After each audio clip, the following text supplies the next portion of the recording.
салом тамошобинони гиромӣ, хулосаи хабарҳои муҳими 4 январи тоҷикистонро аз пойгоҳи хабарии бомдод бароятон пешкаш мекунем. шурӯъ мекунем аз як нигоҳи кӯтоҳ ба сархати хабари муҳими рӯз дар ин барнома. сокини ба таври асроромез ҷон додаи кӯлоб абдуқаҳор розиқовро ба хук супориданд. гирди ҳам омадани мардум дар кӯлоб дар пайи марги як сокини ин шаҳр дар боздошт. куштори бераҳмонаи тифли бегуноҳи 4-сола дар ноҳияи дӯстӣ. чанд фармондеҳи зидди толибонро дар бағлон асир гирифтанд. аз ҳисобе ки нархи сару либоси президенти қирғизистон 25 маротиба бештар аз маоши солонаи ӯ будааст. муҷозоти ду ронандаи хатсайри рақами 2 барои баҳс дар байни роҳ ва мусодираи 8 кило маводи мухаддир аз ду сокини ноҳияи 5. ва акнун тафсилоти хабарҳо. ҷасади абдуқаҳор розиқов, сокини 37-солаи шаҳри кӯлоб, ки субҳи 3 январ баъди боздошт аз сӯи кормандони милиса ба таври асроромез ҷон дод, рӯзи 4 январ дар оромгоҳи тамошотепа дар кӯлоб ба хук супорида шуд. ба гуфтаи шоҳидоне ки ба радиои озодӣ суҳбат карданд, дар маросими дафни ин сокини кӯчаи Даминзода мардуми зиёд иборат аз 100 нафар иштирок доштанд. вазорати корҳои дохила шоми 3 январ гуфт ки абдуқаҳор розиқов бо гумони даст доштан дар фурӯши маводи мухаддир дастгир шуда, даро ба қисми милисаи минтақаи кӯлоб аз таъсири маводи мухаддири нави ашиш ки қабл аз боздошташ истеъмол карда буд ҷон дод. вале наздикони ӯ мегӯянд ки абдуқаҳор розиқовро кормандони милиса азобу шиканҷа доданд, то ки гуноҳро ба кала бигирад. рӯзи 3 январ наздикони ӯ ҷанозаашро аз морг нагирифтанд ва дастгир кардани гунаҳгоронро талаб гузоштанд. ба гуфтаи наздиконашон, танҳо баъди он ки мақомот ба онҳо 3 милисаи дастгиршуда бо номҳои ҷамшед Каримов, Зафар ва Шамшодро нишон доданд, онҳо ҷанозаи Абдуқаҳор Розиқовро аз морг барои дафн гирифтанд. марги Абдуқаҳор Розиқов сару садои зиёдеро дар кӯлоб ба вуҷуд овард ва рӯзи 3 январ сабаби таҷаммӯи даҳҳо нафар дар назди бинои морг шуд. вазорати корҳои дохила гуфт, додстонии минтақаи кӯлоб ба санҷиши ин қазия шурӯъ кардааст, вале ин ниҳод дар бораи боздошти кормандонаш чизе нагуфт. натиҷаҳои ташхиси ҷасади Абдуқаҳор Розиқов низ то ҳол нашр нашудааст ва маълум нест ки иллати расмии марги ӯро чӣ гуфтанд: истеъмоли маводи мухаддир ё шиканҷа. рӯзи 3 январи соли 2023 дар шаҳри Кӯлоб дар ҷануби Тоҷикистон даҳҳо нафар дар назди бинои морг ё мурдахонаи ин шаҳр ҷамъ омада боздошт ва ба ҷавобгарӣ кашондани милисаҳои гунаҳгор дар марги сокини кӯчаи Даминзода Абдуқаҳор Розиқовро талаб карданд. Розиқов Абдуқаҳор Исроилович соли таваллудаш 1986, падари ду фарзандро ба гуфтаи наздиконаш шаби гузашта кормандони бахши корҳои дохилии минтақаи Кӯлоб бо гумони фурӯши маводи мухаддир дастгир карда буданд ва баъди чанд соат ба онҳо хабар доданд ки мурдаашро аз морг бигиранд. наздиконаш мегӯянд дасти кам 3 корманди милитсия бо номҳои Ҷамшед Каруматов, Шамшод ва Зафар Абдуқаҳор Розиқовро бераҳмона шиканҷа доданд ки иттиҳоми ба як сокини ҳисор гӯё маводи мухаддир фурӯхтанашро ба гардан бигирад. онҳо мегӯянд ки дар тамоми бадани Абдуқаҳор осори латукуб ва шиканҷа дида мешуд ва дасту пояшро ҳам бо сим баста буданд. дар видеоҳои зиёде ки давоми рӯз аз Кӯлоб ба идораи пойгоҳи хабарии бомдод фиристоданд низ ҷасади марди ҷавоне дида мешавад ки дар дасту пояш осори латукуб дида мешавад ва наздиконаш дар он видео мегӯянд бигзор тамоми ҷаҳон бубинад ки ӯро зада куштанд. ин сабт ончунон мудҳиш аст ки идораи бомдод аз нашраш худдорӣ мекунад. яке аз наздикони Абдуқаҳор Розиқов ба бомдод гуфт, он 3 корманди милиса Абдуқаҳорро маҷбур карданд ки маводи мухаддири фурӯхтанашро ба кала бигирад, вале ӯ рад кардааст ва ба ҳамин далел ӯро то мурданаш азобу шиканҷа доданд.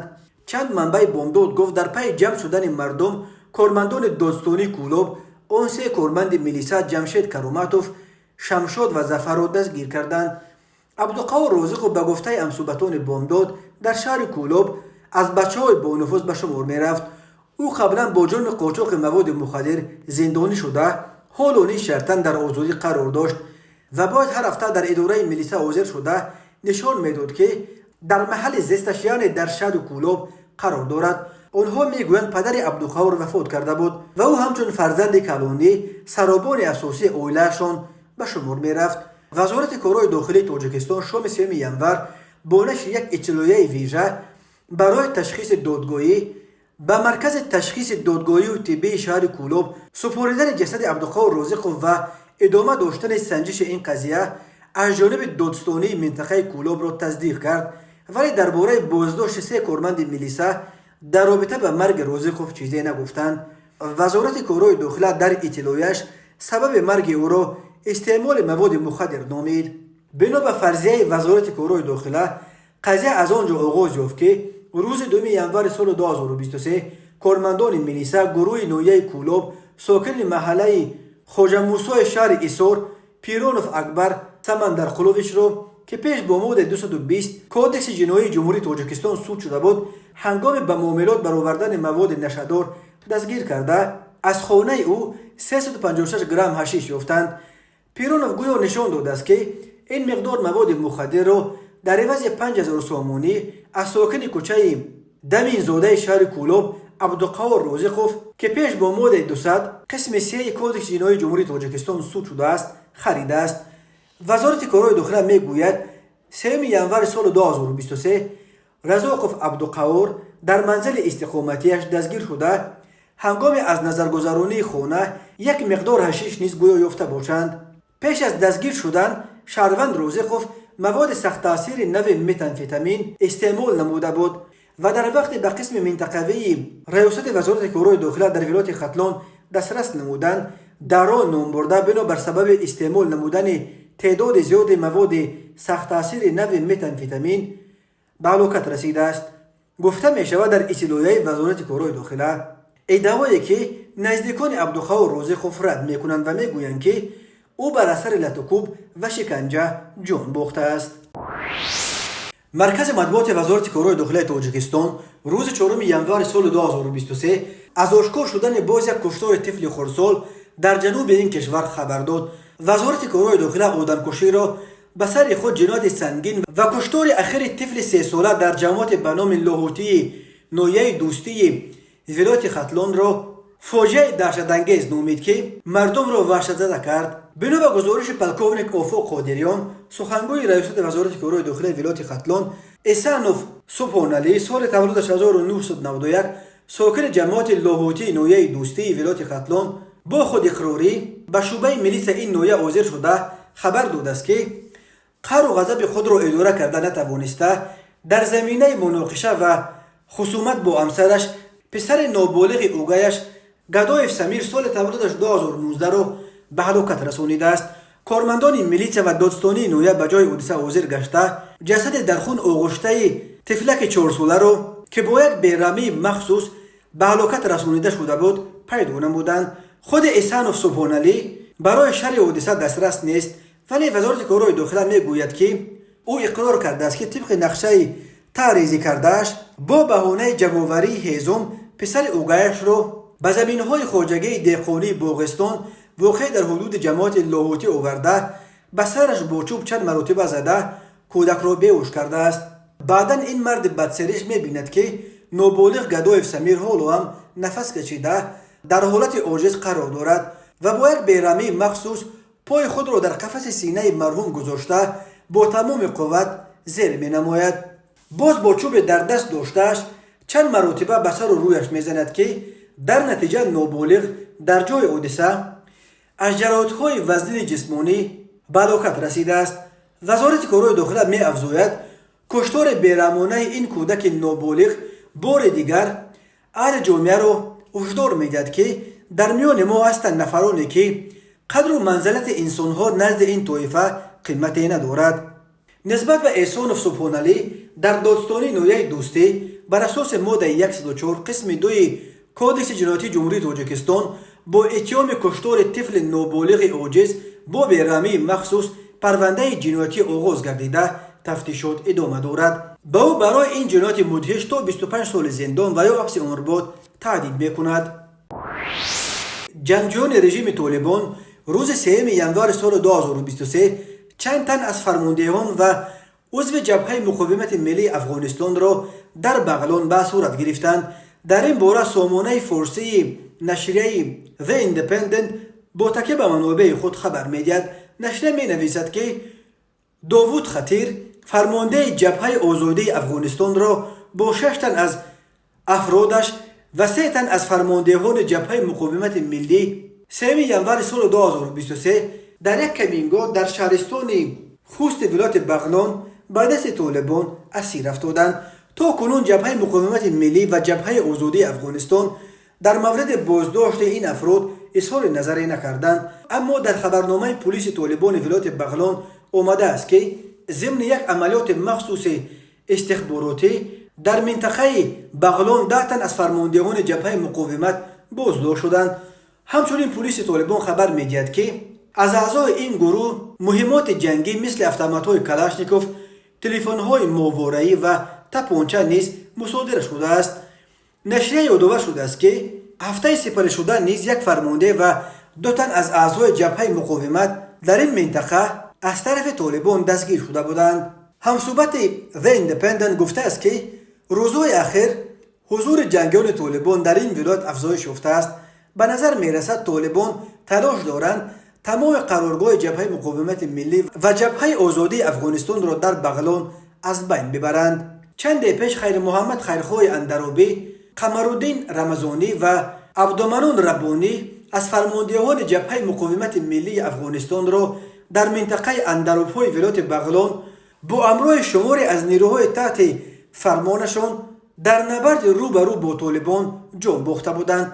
احمد مسعود رهبر جبهه مقاومت ملی افغانستان اون زمان گفته بود که اندرابی و یارانش پس از 30 ساعت جنگ و با تمام شدن مهمات به دست طالبان کشته شدند. او افزود که طالبان با کمک دستگاه‌های اطلاعاتی خارجی و با استفاده از درون‌ها به قرارگاه نظامی اندرابی در اندراب حمله کردند. احمد مسعود به انتقاد برخی از مقامات سیاسی حکومت پیشین افغانستان واکنش نشان داده گفت که تنها پول کلکسیای ساعت‌های شما یک سال خرج جبهه می شود. جبهه آزادی افغانستان سال 2020 فعالیت خود را آغاز نموده. اعضای این گروه را بیشتر نظامی‌های حکومت سابق افغانستان تشکیل می‌دهند. جبهه مقاومت ملی افغانستان باشد پس از تصرف قدرت از جانب طالبان در ماه آگوست سال 2021 با رهبری احمد مسعود فرزند احمدشاه مسعود قهرمان ملی افغانستان و فرمانده ائتلاف شمال جبهه ضد رژیم قبلی طالبان تأسیس یافته است.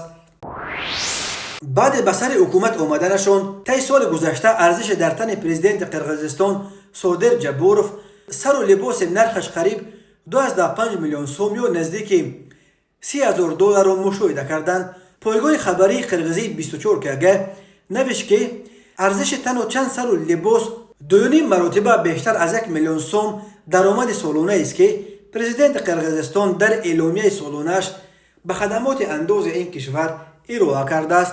پرزیدنت قرقیزستان در سال 2021 نزدیک 1 میلیون سوم درآمد داشته است. این رقم در اعلامیه سالانه‌اش که خدمات اندوز قرقیزستان ماه دکبر سال 2022 نشر کرد نشان داده است.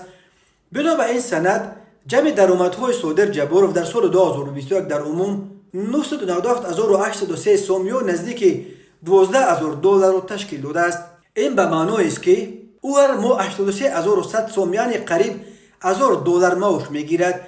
جبوروف همچنین تصدیق کرده است که 6 ساتق زمین دهقانی و گراژ دارد، ولی درباره یگان ماشین یا مال و ملک غیر منقول دیگر داشتنش او اطلاعی نداده است. درباره درآمدهای خویشاوندان نزدیک پرزیدنت قرقیزستان معلومات دسترس نیست. نشریه 24 که نوشته است که این در حالی است که نرخ تنها یک کرتکه‌ای که صادر جبوروف در مراسم گذاشتن سنگ اساس ساختمان نیروگاه قولنک پوشیده بود از درآمد یک ساله او بیشتر است. در اینترنت نرخ این کرتکه 941,000 روبل یا 1,264,000 سوم نشان داده است.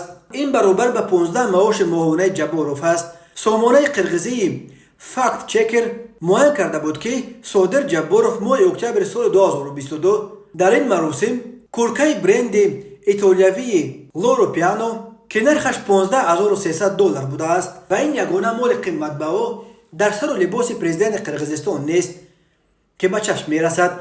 اخیراً در جلسه جنبستی شورای عالی اقتصادی اوراسیا صادر جبوروف در پایش پایافزال گرانبهای پاشنه‌اش سرخ از برند فرانسوی کریستیان لابوتن خودنمایی کرد. نرخ این توفلی 72,000 روبل یا بیش از $1,000 است که این بیش از معاش یک ماه پرزیدنت قرقیزستان می باشد. از این قبل جابوروف را در بازارهای بشکک کورکای برند ایتالیایی استفانو ریچی در تن دیدند که نرخ آن $5,900 یا 9 میلیون سوم یعنی برابر معاش 6 ماهه اوست.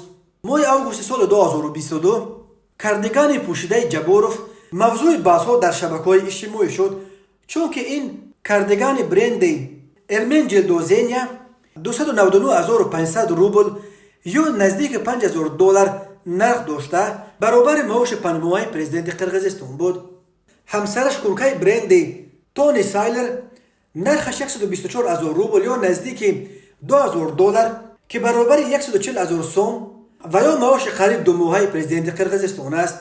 نشریه می نویسد از بس که درآمد خویشاوندان نزدیک صادر جابوروف در یگان جا نشر نشده است و درآمد خودی امگی نزدیک 1 میلیون سوم نشان داده شده است، معلوم نیست که صادر جابوروف از حسابی که با چنین لباس‌های گرانبها خودنمایی می‌کند.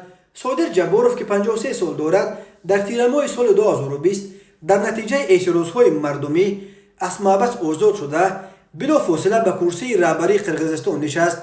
او چند ماه اول سروزیر بود و سپس در انتخابات برای 5 سال پرزیدنت این کشور انتخاب شد.